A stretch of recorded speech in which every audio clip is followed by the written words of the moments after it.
A couple years ago, Kia entered the more affordable long-range battery electric vehicle segment with the Niro EV. Now, at the time, the Niro EV really only had a few competitors in the form of the Chevrolet Bolt and the Nissan Leaf. However, since then, we have seen a lot of new competitors enter this space, which is why I'm outside here of Julian, California, with the completely redesigned version of the Niro EV. This is the 2023 Niro. It's been completely redesigned now in its second generation, and just like the previous model, it still has a single motor at the front, up to 253 miles of range, and it should have a starting price of under $40,000. So if you guys are looking for a long-range commuter car that happens to be electric and you don't want to break the bank on something like a Tesla or a BMW or a Ford Mustang Mach-E, how does the all-new Kia Niro EV stack up? Stay tuned to find out.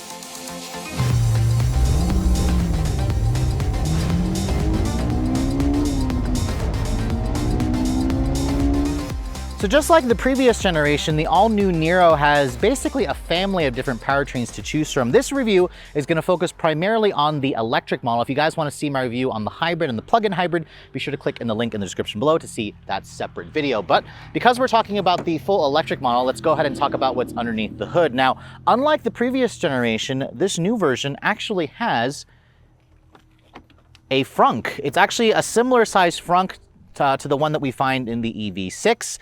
It probably only measures around 1.5 cubic feet. It really only has enough space to maybe put the mobile charger, but it's nice to see that Kia put an actual frunk in this vehicle, considering the fact that it's not built from the ground up to be only an electric vehicle. This is built on their new N3 platform. But before we talk about that, let's talk about the powertrain situation here. Just like the previous generation, this has a single motor at the front axle, giving this vehicle front-wheel drive. There is no all-wheel drive variant of the Niro, and the numbers are pretty much the same as last year. 201 horsepower and 188 pound-feet of torque. It all goes out through a one-speed reduction gear transmission, and all of the Kia Niro EVs utilize a 64.8 kilowatt-hour lithium-ion battery pack. It's basically the same size as last year, and Kia says that's good for around 253 miles of total range. Now, in terms of the performance, Kia says you should get to 60 in roughly 7.8 seconds. This has a top speed of around 104 miles an hour. The Niro EV is also actually rated to tow a little over 1,600 pounds. The other variants, however, aren't rated to tow anything. And as this one sits, it weighs in at around 3,800, 3,900 pounds. So obviously, being that this is the full electric model, it is going to be the heaviest version. But let me go ahead and close up the hood and show you guys. This right here is the charge port door. I actually like how Kia puts it at the front of the vehicle for those of you who hate backing up parking when you plan to charge this car. And as you can see, it comes standard with DC fast charging, which is the CCS combo port, and of course the standard J1772 plug. This has roughly an 11 kilowatt onboard charger, so you can go from 0 to 100% in probably around 11 hours or 10 hours. And then this also has a maximum acceptance rate of 85 kilowatts if you guys find a DC fast charger. That basically allows this car to charge from 10 to 80% at a level 3 in roughly 45 minutes. Kia says it's a little bit less than 45 minutes. That is obviously slower than a lot of the competition, more specifically something like the Kia EV6, which can charge it up to 350 kilowatts. But remember, this is built on an entirely different architecture. It's designed to occupy less expensive space, but the range at 253 is honestly a pretty good amount. But let's go ahead and close this up here and talk about the styling of this new 2023 Niro EV. Now, unlike the hybrid and the plug-in hybrid, the all-electric version has a slightly unique front end. You have the same kind of design philosophy here. Kia calls it opposites united.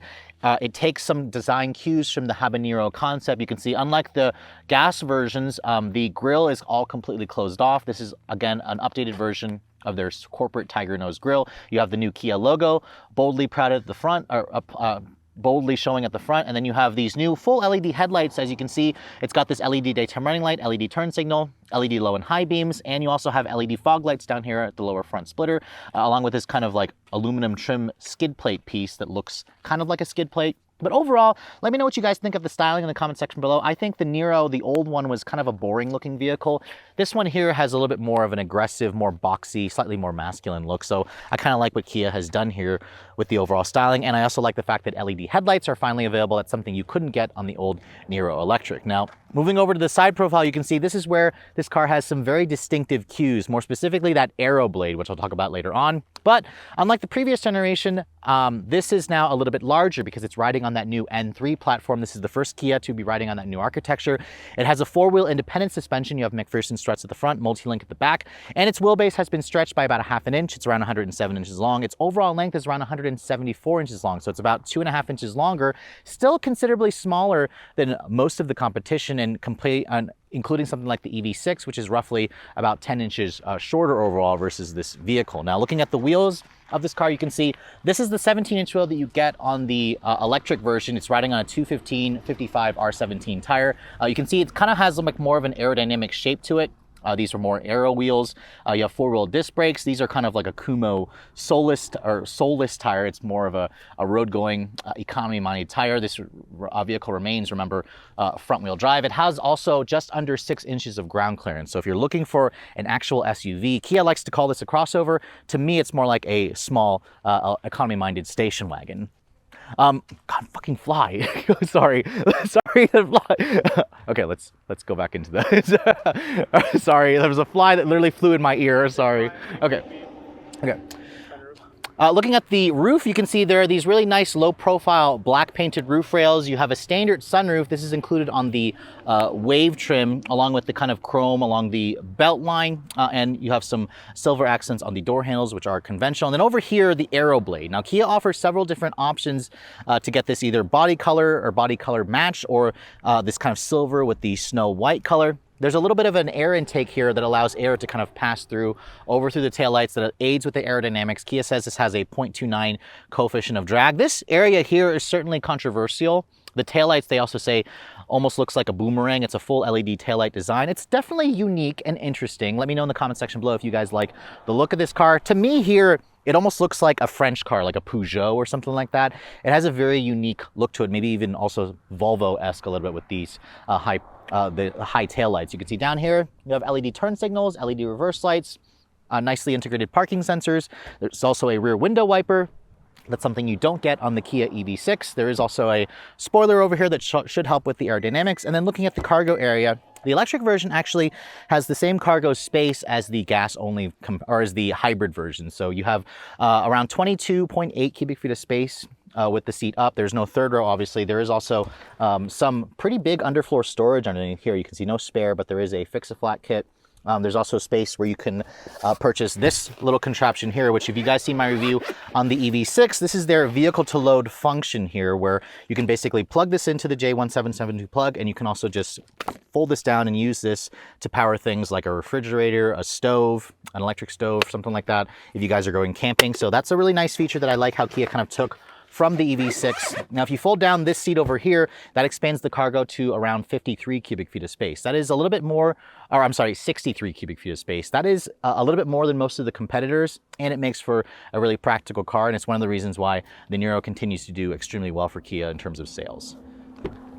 So let's move on to the interior of the completely redesigned Niro. Now, if you guys have spent some time in the EV6, this should be a pretty familiar environment. I love how Kia is kind of taking what they've learned from that vehicle and applying it to their more affordable model. Now, the first thing I want to show you guys here is the key fob for the car. You can see this is Kia's latest key that they introduced on the Stinger a few years ago. It's got the usual lock, unlock, open the tailgate, which, by the way, it's a power lift gate that was never available before on the old Niro.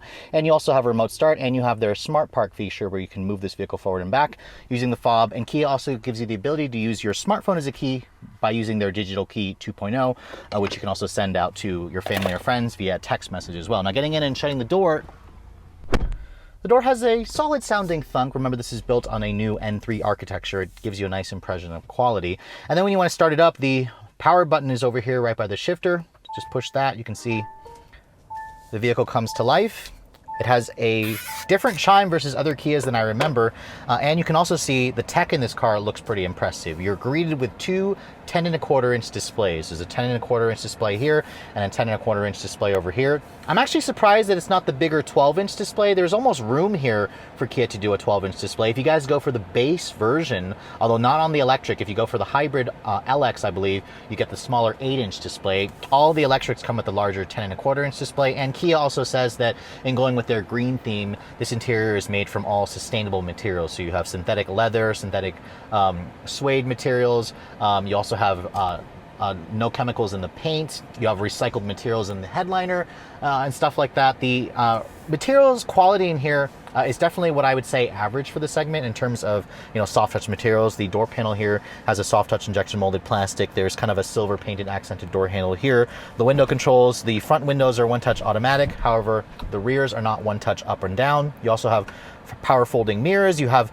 two-way memory seats, which, by the way, this driver's seat is an 8-way power, and the seat itself is heated and ventilated. So those are kind of some premium touches here that you don't typically find in this segment. So I love how Kia is kind of throwing in a lot of upscale touches in here. There is a lot of piano black plastic that you'll find. And then over here, there's a nice padded armrest where my elbow would rest.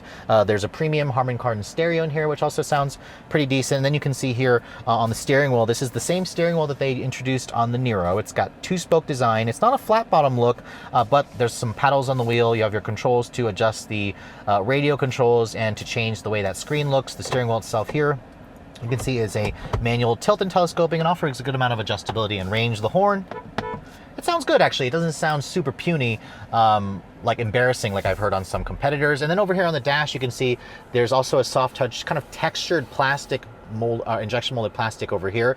The one piece of area here that I don't really like is this area here. You can see this is completely hard touch plastic. It really shows scratches, and it has like this texture to it that almost looks like it's been scratched and pitted and damaged. But again, this is all for sustainability here. And that's kind of like a smaller area. This right here is kind of a cool little piece. I don't know if this lights up at night, but it looks like it might. I'll have to wait until I have one for a week to show you guys that. But over here, you can see on the center stack, there's a lot of piano black plastic trim that may get a lot of fingerprints and smudges. This little panel here controls the dual zone climate control. You can see there's traditional knobs and buttons. There's also a power button. If you touch this button right here, however, you can see it changes to your radio and your navigation controls, where you can have a volume knob over here, a tuning knob. So that's kind of nice how Kia does dual functions here, but also keep in mind that that could be a little finicky for those of you who don't prefer that. Now over here on the display, you can see here's the Kia's latest infotainment system. Sad to report, it still does not have wireless CarPlay or Android Auto. You can see my phone is connected. There's the full wired Apple CarPlay, which you can also set it to do a split screen. I have it set to do a full screen now. If you guys go for the base system, the 8-inch display, it'll include wireless CarPlay, but Kia still has not added wireless CarPlay to the bigger screens, which most of them are going to have this larger screen. So that's something that they've heard the complaints about. They're working on adding that, of course, in the future. Down over here, you can see two USB ports. There's a USB-A. That's for your connection of your CarPlay, and then a USB-C for charging. There's also a wireless phone charging pad here. You can see my iPhone 12 Pro Max fits pretty well. And then down over here, you can see hard buttons for your heated and ventilated seats and your heated steering wheel. Electronic parking brake. This controls the 1-speed reduction gear transmission. It's unique on the electric model. You can see put it in reverse. There's your full backup camera right there. Really good resolution and quality. You also have parking sensors and trajectory, but no 360 camera. Not really necessary in a car like this.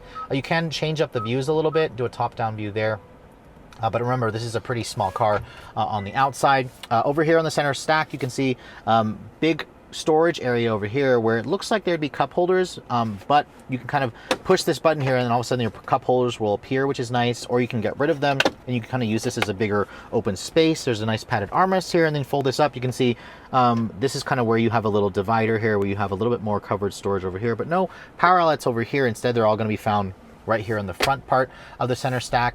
The seats I mentioned earlier, these are made from recycled materials. It's a vegan leather material. It's perforated. This is the light gray interior. It looks like it almost has kind of like a denim look in the seat. I really like this color combination here, which is nice. The glove compartment, you can see, is damped. It's a bin style. It's actually a pretty decent size. And it's opened up with just a simple button that you press. And then above me here, you can see this is made with recycled wallpaper, apparently, with this headliner. There's some ambient LED lighting, and then you can see the standard sunroof. This opens up in a very traditional way. It's nice that it opens up. Remember, a lot of EVs don't even give you that option. There's also a manual sunshade here to close up if you guys don't prefer to have the sun beating on you. But overall, the cabin has most of the tech that a lot of people actually weren't expecting, I feel like, in this segment, including a heads-up display. It's comfortable. It's well built, and it's also made with a lot of sustainable materials. But really what surprised me is just how many more upscale touches the Kia has thrown in here. It really has made this car a lot more pleasant, especially if you're going to use it as just a daily driver. Moving to the back seat of the new Kia Niro EV. This is an area where a lot of you are going to be quite pleased because Kia claims the legroom back here is pretty comparable to a lot of compact SUVs. Now, I will point out that the electric version actually has about 2 inches less rear legroom, at least by Kia's measurements, compared to the hybrid and the plug-in hybrid. You have around 37 inches back here, which is still a pretty generous amount. You can see the floor is completely flat, which is nice. You do have nice touches like rear seat air vents. You have 2 USB-C charging ports. You have 2 storage pockets over here. And then you can see the door panel. It's pretty similar to the front, but this is a hard touch plastic. I am surprised to see 2 level heated back seats in the rear. Actually, I wasn't expecting to find that in something that's supposed to be more of an economy car. And then just like the front, the seats are made from eucalyptus leaves. I forgot to mention that earlier, but it's one of the reasons why the seats have a very unique, kind of durable feel to them. I actually like the way they feel a lot. And again, I'm surprised that they're heated. There's an armrest here that folds down, gives you 2 cup holders. And then this seat doesn't actually fold, it doesn't actually recline, but typical, you can fold it down to expand the cargo capacity. So overall, for those of you who are looking for a pretty decent sized back seat, the Kia Niro certainly delivers. All right, so here we are in the completely redesigned 2023 Kia Niro EV. Now remember, the Niro was one of the company's first long-range electric vehicles that also happened to be a lot more affordable. This vehicle has taken some of the stuff that Kia has learned, of course, from the EV6. So this electric version has the same powertrain as before. It's 201 horsepower, 188 pound-feet of torque. We still have about a 65 kilowatt-hour battery pack. The state of charge right now, I believe we're at like 70-75%. We started at around 80-ish%. It was showing around 217 miles on a full charge. Now we've driven a little bit. We're at 176 miles. So looks like Rob pulled up. We're at 73% charged. But Kia says this model should get to 60 in around 7.8 seconds. Remember, this is only a front-wheel drive vehicle. I was hoping Kia would add all-wheel drive for this generation. They didn't. I'm starting out with the vehicle, of course, in sport mode. That's going to give us maximum acceleration. I'm going to push and hold the traction control until it beeps twice. That disables everything. And now remember, the original Niro EV was one of the kings of burnouts. That, I believe, in the original Chevrolet Bolt. So we'll see if this car will let me do a burnout, but let's go ahead and see what we can get here 0 to 60 wise. Nope. It seems like it's limiting power initially to prevent the wheel spin, but this is certainly quick. 7.07 seconds. That's almost a full second faster than what Kia claims. And just like every other EV, put your foot down here, it offers instantaneous power as soon as your foot goes down to the floor. So very impressive acceleration, especially considering the fact that this is supposed to be more an economy-minded EV. Although this is riding on a new platform, they call it the N3 platform. Kia says it's the first vehicle in their lineup to ride on this new platform. It certainly feels like the Niro has grown up a little bit. The old one was designed to be more of like a Prius competitor. Remember, they still offer 3 different variants of it. This electric version is a very unique proposition where it competes with cars like the Nissan Leaf and the Chevrolet Bolt EUV and the regular Bolt. And I have to say, compared to those vehicles, the Niro offers up to 253 miles of range, which we'll have to retest the range when we have this car for a full week. In terms of acceleration, most of those competitors are also front-wheel drive. I kind of like how Kia has limited the power initially because, I mean, nobody wants to be squealing their tires besides an enthusiast from a stop. I mean, the people who are going to drive this, it's their everyday commuter car, so they don't want to be squealing the tires and having to explain to the police officer that their car just is electric and has too much torque. So it's kind of a smart decision that Kia did that, but overall, it has very satisfying acceleration, and out of all the variants of the Niro, this is going to be the quickest option. Now, finding some curves over here, you can actually notice that this car has obviously been tuned for comfort. The steering, while it is relatively quick, it changes directions actually pretty fast. The suspension is so soft, as apparent as the fact that when I do this, Rob's like, he's kind of going all over the place, but I just want to demonstrate that the steering is accurate and quick. Not really much in terms of feedback, but you know, it drives like a lot of other EVs where it has instant torque. It's got a relatively smooth ride quality. It's not the quietest EV, I will say that. It's we hear some road noise. We hear a little bit of wind noise as we get up above highway speeds, which is kind of normal. This is, remember, built off of an economy car chassis. This is the entry point into Kia's electric vehicle strategy. They're going to part of their Plan S, Plan Shift, where they're going to be introducing a lot of EVs. The EV6 is their first fully dedicated EV. This model here is designed to be kind of the gateway into that. But for just a well-rounded commuter car, something that's a little bit more affordable. There's a lot to like about this new Niro. I've got relatively comfortable seats. Remember, this interior is made of all vegan recycled materials and whatnot. But you know what? Let's go ahead and just retest or do another run right here because the road seems pretty flat. We'll turn off everything again and we'll just floor it. Or actually, I'll try brake torquing it. Didn't really do anything, but you know what? It feels strong off the line. It feels like a under 7.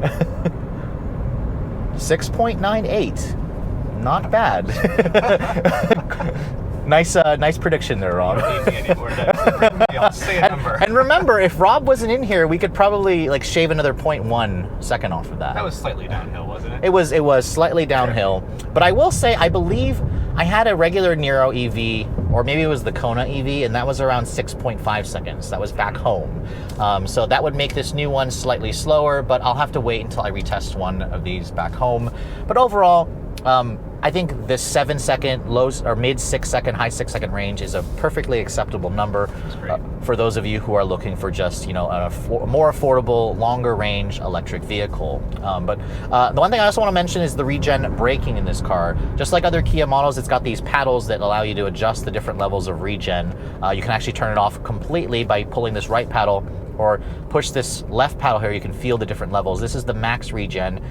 And if you pull and hold the paddle, it actually will bring the car down and give you full maximum regen, and it'll bring the car down to a stop, which is a nice thing. That's actually something that they took from the Chevrolet Bolt, which is, I think, a really nice feature for those of you who want to use maximum regen, which is nice. The brake pedal also feels relatively conventional. It doesn't have that, it has blended braking, but it also doesn't have that weird regen feel that you might feel from some hybrids or some other electric vehicles. The visibility is also pretty good. This comes with Kia's latest driver assistance, their DriveWise like 2.0 package, where it has machine learning, it has navigation link.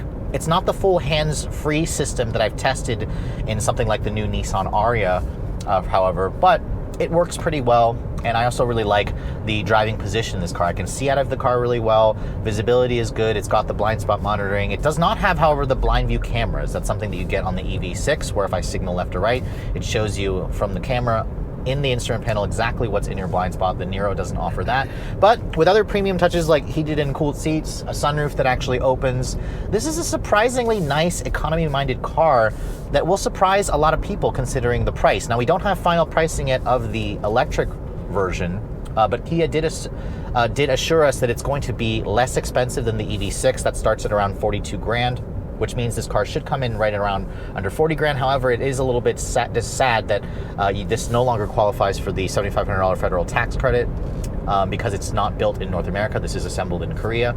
But overall, if you guys are looking for a long-range EV and you don't want something that's going to be breaking the bank and you don't need something that's all-wheel drive, this model is certainly worthy of your consideration. So after spending the day driving the electric version of the redesigned Kia Niro, just like in the previous generation, this is probably going to end up being my favorite variant of the Niro, simply because Kia removed the noisy internal combustion engine and they gave us way better acceleration. As you guys saw, 0 to 60 in just under 7 seconds is going to be plenty quick for most people. Remember, this car is not designed to be a performance EV like the EV6. Kia will happily sell you that car in GT form if you guys want something that's fast enough to smoke Porsches and Ferraris at this stoplight. This is designed to be a much more comfortable and affordable commuter car with a more conventional look. As you guys saw, the interior has decent amount of space on the inside, in the front, in the back, in the trunk. It also is a really easy car to drive on a daily basis just because the Niro is kind of more of a subcompact vehicle.